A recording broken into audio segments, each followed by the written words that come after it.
Talk with Quan. I am your guy, Quan.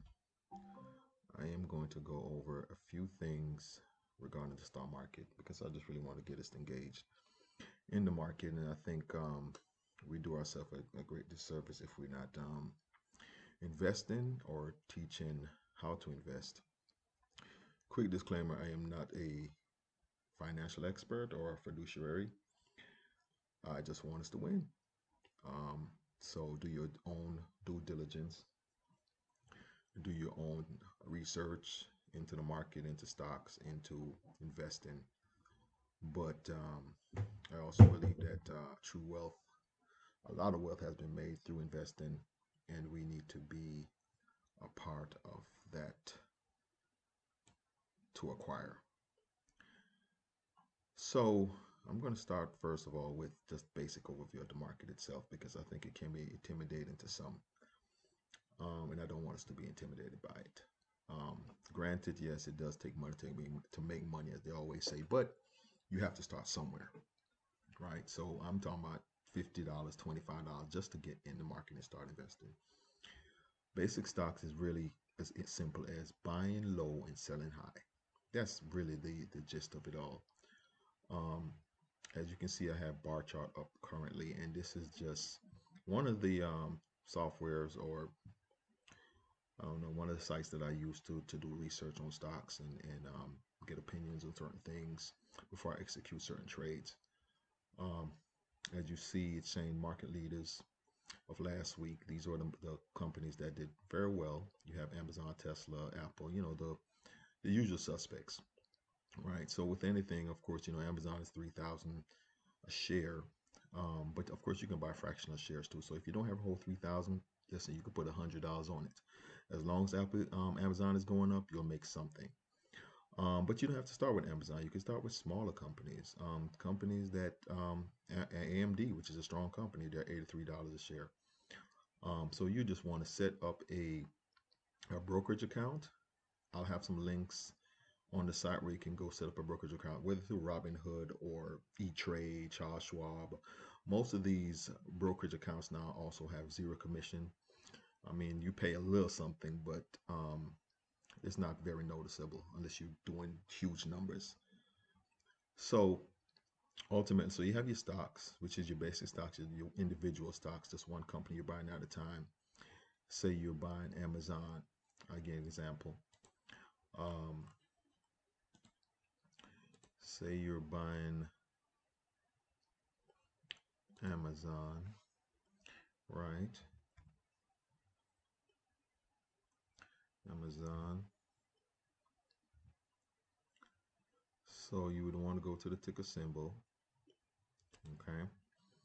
And of course, I'm using Charles Schwab. I have a few different accounts. You would click trade once you get it all set up, of course, okay? And here it says actions. You could buy quantity, then you'll put the amount of shares you want to buy. Of course, Amazon, like I said, can be pricey. Now, if you have a couple of $100,000 sitting around and you want to invest it into Amazon, by all means, or you can buy, 5, 10, 15 shares at one shot.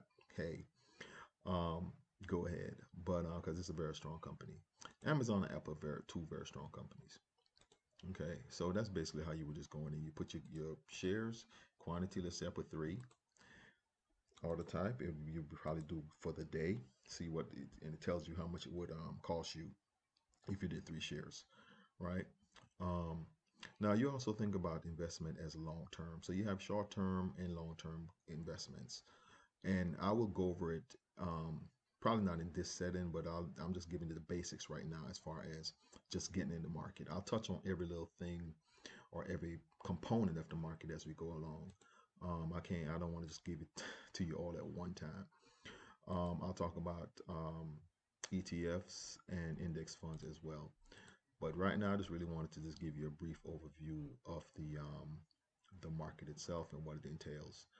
Bar chart actually does a great job um, showing you the different things in the market. It has the top 100 stocks, and most of these platforms will give you some sort of guidelines, but you still have to do your homework. Um, so these are the top 100s right now. These are all the ones that were in green last week. As you can see, everything was pretty much running pretty good in green, despite everything that's going on in the economy. So that's why I said the market is not that it's bulletproof in a sense. I mean, things will happen. News can turn the tides of the market.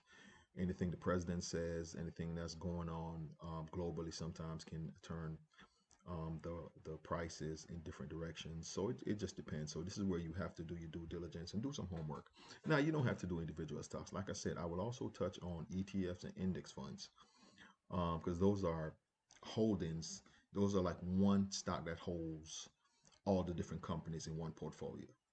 And I'll show you that on my next podcast, just so you can have an idea of looking at index fund and ETFs and seeing which one you'd want to make a vehicle. Now you can do index fund, ETFs, and individual stocks, but it just depends also on where you are financially and how knowledgeable you are at it. But with some things like the index funds, you could just put money in the index funds like regular savings. You just get a better return on your money year over year. But I'll go into more details with with index funds. So if you have any questions, please drop me an email or just send me some information. Let me know what you'd like me to answer. Um, Mind you, I'm learning some of this stuff, with you guys. I probably have a little bit more knowledge because I've been doing it for a little bit now, and I just want us all to learn together and be successful at it together. So that's really much the basics. So with the stocks, you got ETFs, which is what I said I would go over at some point, and options. Options is a whole nother level, but we'll touch on that in maybe in the soon as we kind of get the ETFs, index funds, and some of these other things out of the way, we could also look at options. I'll do a little bit more deep dive into the platforms as well. Like I said, the Robinhood, I have Charles Schwab, which is the one that I use as well.